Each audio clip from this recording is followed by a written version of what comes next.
నిత్య జీవితములో ధర్మాచరణమునందు వెంకటేశ్వర ప్రీతికి ప్రధాన కారణము తల్లిని గౌరవించుటయే. తల్లిని గౌరవించడం నేర్చుకోవాలి మనం.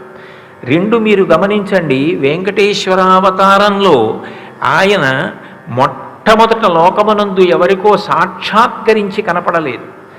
ఆయన కూడా తపస్సు చేశాడు. తపస్సు కలియుగంలో ఎంత గొప్పదో భగవద్గీతలో 3 శ్లోకాలలో చెప్పాడు.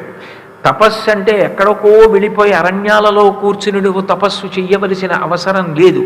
తపస్సు చెయ్యడానికి నువ్వు శరీరంతో దేవ ద్విజ గురు బ్రహ్మ ప్రాజ్ఞపూజనం శౌచమార్జవం బ్రహ్మచర్యమహింసాచ శారీరం తపముచ్యతే.